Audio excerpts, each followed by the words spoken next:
আমি হচ্ছে ইকরার best friend, খুব কাছের বন্ধু। অনেক বছরের বন্ধুত্ব আমাদের। আর আমার নাম হচ্ছে গিয়ে ডাক্তার খাদিজা। যাই হোক, এখন আমরা আসল কথাটাই আসি, যেগুলো আপনারা বেসিক্যালি জানতে চাচ্ছেন। আপনারা কারণ জানতে চাচ্ছেন নাকি পুরো জিনিসটা জানতে চাচ্ছেন? আমি কারণটাই বলি, পুরো জিনিসটা অলরেডি আপনারা জানেন কি কি হয়েছে। আচ্ছা, কারণ আমি তো একদম মানে শিওরিটি দিয়ে বলতে পারবো না যে এই কারণে হয়েছে, কারণ লাস্ট যখন ওর সাথে আমার কথা হয়েছে 10টা 46-এ এম সকালে, 10টা 46 PM তো ও নাই দুনিয়াতে। আচ্ছা যাই হোক, যখন কথা হয়েছে তখন পর্যন্ত আসলে ও সবই শেয়ার করে। আমরা 3 বান্ধবী, আমাদের একটা গ্রুপ আছে। ও আমাদেরকে সব শেয়ার করে। যেমন হচ্ছে 2 দিন আগে ওর মন টন যখন খারাপ ছিল, 2 দিন আগে একটা ম্যাসিভ জিনিস নিয়ে হচ্ছে গিয়ে ওদের স্বামী স্ত্রী ঝগড়া হয়। তো যখন মন টন খারাপ ছিল তখন এমনও হয়েছে যে সে আহ, ঘুমের ওষুধ খাইছে, একসাথে ঘুমাবে দেখে 3-4টা ঘুমের ওষুধ খাইছে যে আমি এমন ঘুম দিব যাতে আমার হচ্ছে গিয়ে মানে 24 ঘন্টা কোনো ডিস্টার্ব না হয়। তো তখন ওর কাছে মনে হচ্ছিল যে আচ্ছা ঠিক আছে, আমার যদি কিছু হয়ে যায় ও ওর মোবাইলের পাসওয়ার্ডটা লিখে দিয়ে গেছে। তো আমি তখন বুঝাইলাম আমরা যে পাগলামি করিস না, তুই ঘুমা, তো তোর এখন আসলে এখন রেস্টটা দরকার। যাই হোক, এখন দেখা গেছে যে যেটা বললাম আর কি, যে ও সবই শেয়ার করে। যেমন এই ব্যাপারটাও শেয়ার করছে যে কি নিয়ে ঝগড়া হয়েছে। সকালবেলা যদি এমন কিছু আগে থেকেই ওর মাথায় থাকতো যে ও করবে, ও মেন্টালি ফিট না এখন, বা ওর মাথায় এগুলো ঘুরতেছে, ও কিন্তু জানাই তো। ও একটু হলেও বলতো আমার খারাপ লাগতেছে বা আমার কিছু ভালো লাগতেছে না, বা তোরা আমাকে মাফ করে দিস, যেটা আমরা নর্মালি করি। যে খুব ভালনারেবল সিচুয়েশনে গেলে আমাদের যদি ওটা করে, অল্প বয়সে আমরা সবাই কাউকে না কাউকে ভয় দেখাইছি যে আমরা বলি আমরা মাফ করে দিন এটা। ও সবসময় এরকম, মানে কিছু হলে আমাদেরকে জানাবেই। আমরা জানি না আসলে এমন জিনিস খুব কম আছে। তো যদি এরকম আসলেই ডেঞ্জারাস কিছু হতো ও সকালবেলা জানাইতো, কিন্তু বলে নাই। ও 2 দিন ধরেই বলতেছে ও নেপাল যাবে, ও নেপাল যাবে। এন্ড ওই দিন যখন কথা হয়েছে তখনও সে হচ্ছে কি একটা টেক্সট দিল। কথা আমার সাথে তো আলাদা কথা হচ্ছে, গ্রুপে টেক্সট দিল যে আমি নেপাল যাব। তো যেহেতু বিকালে ইফতার পার্টি ছিল, আমি ওকে বললাম আচ্ছা ঠিক আছে যাই, আগে প্রোগ্রামটা শেষ করে যা, কারণ এত মানুষের একটা প্রোগ্রাম শেষ, নর্মাল আর কোনো কিছু আর কথা হয় নাই। আমার ওই দিন আমি যেই হসপিটালে আছি ওনার জানাজা নিয়ে, আমাদের হসপিটালে জানাজা হয়, মানে ওনার এসব নিয়েও আমি একটু আপসেট ছিলাম, বিজি ছিলাম। তো আমি না আর এরপরে ওকে আর ফোন দিব ওই সময়টা হয়নি। এই 2 ঘন্টার মধ্যে আসলে এমন কি হয়ে গেছে আমি জানি না। যে এই মেয়েটা হচ্ছে আগের দিন ওর জিনিসপত্র, ওর শখের জিনিসপত্র যে সংসারে ও গুছাইছে, ফার্নিচার, ওর বেডরুমের ফার্নিচার, শখের ফার্নিচার গুলো, এগুলা ওর বাবা কিনে দিয়েছে। ওর সংসার ও নিজে, ওর বাবা ওর সব ফার্নিচার কিনে গুছাই দিচ্ছে, নিজের মতো গুছাইছে। এই জিনিসগুলো নিয়ে যে অন্য রুমে রাখলো, যেটা আমরা ওদের বাসায় গেস্ট রুম ছিল আর কি, যে ও আলবির সাথে এক রুমে থাকবে না। যে সবকিছু ফার্নিচার সরালো, যে বললো যে ঈদের পরে আমি আলাদা হয়ে যাব, যে যে কোনো জায়গায় যে উঠবো, কারো বাসায় উঠবো, নাহলে বাবা আমার কাছে চলে যাবো, বা নিজে একটা বাসা নিব।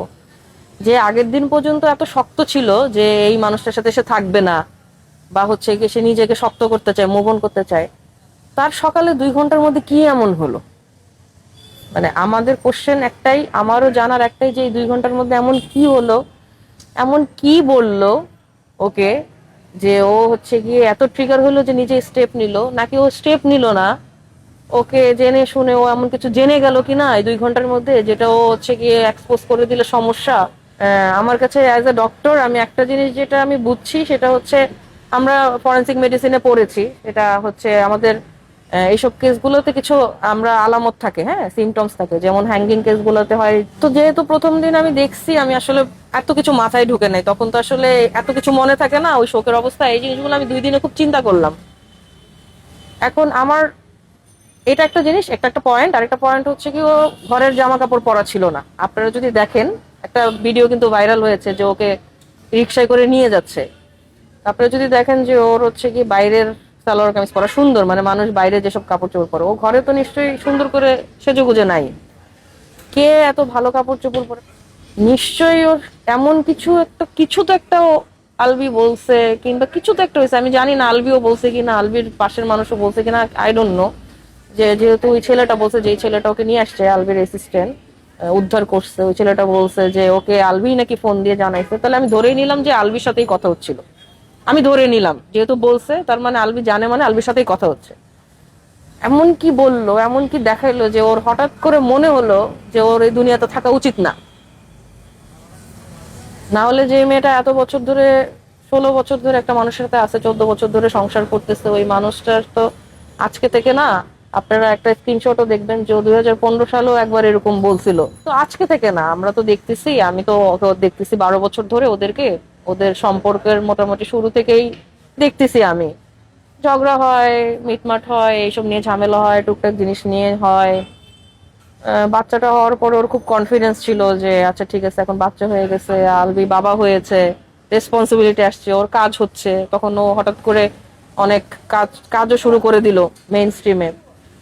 তো ভাবলো যে আচ্ছা এখন ব্যস্ত হয়ে গেছে, বাবা হয়ে গেছে, এখন মনে ভালো হয়ে গেছে, এখন মনে এদিক ওদিক আর ছুটবে না।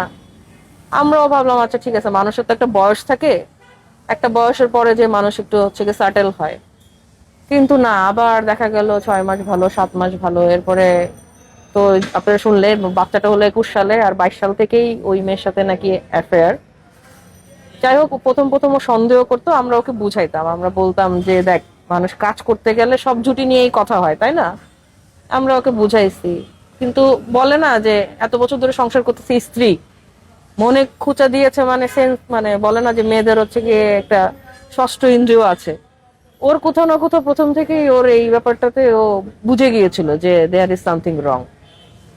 এন্ড এতদিন ধরে প্রমাণ খুঁজবো, ওর প্রমাণ খুঁজবো, এর মাঝখানে অনেক কিছু হয়েছে, অনেক জায়গায় ও এটা সেটা। কিন্তু আলবি প্রত্যেকবারই বলছে যে আমরা তো কো আর্টিস্ট, আমরা তো কাজ করতে গেছি। এখন মানে ব্যাপারটা এরকম যে আসলে তোরা কাজ করতে গেছে, এখন কাজ করতে গিয়ে কি করতেছে আমরা তো জানি না, এটা তো প্রুভ করা সম্ভব না।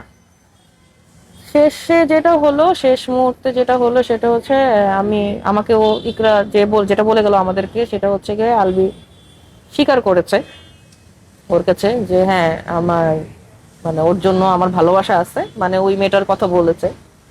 এখন এটা ইকরার ভাষ্য মতো বলে গেছে, একটা স্ক্রিনশট দিয়েছিল, স্ক্রিনশটটা এখন নাই। মানে ইকরা আবার রেপুটেশনে খুব বিলিভ করে, আর ওর কাছে মনে হয় যে মানুষজন হ্যাক করার চেষ্টা করে। এর আগেও আলবির 2টা আইডি হচ্ছে গিয়ে চলে গেছে। তো খুব কনসাস থাকে এসব ব্যাপার। ও এসব জিনিস সোশ্যাল মিডিয়াতে কারোর সাথে শেয়ার করলো, ডিলিট করে দিত, খালি বলতো তোরা দেখছিস, এরপরে ডিলিট করে দেয়, এরকম আর কি।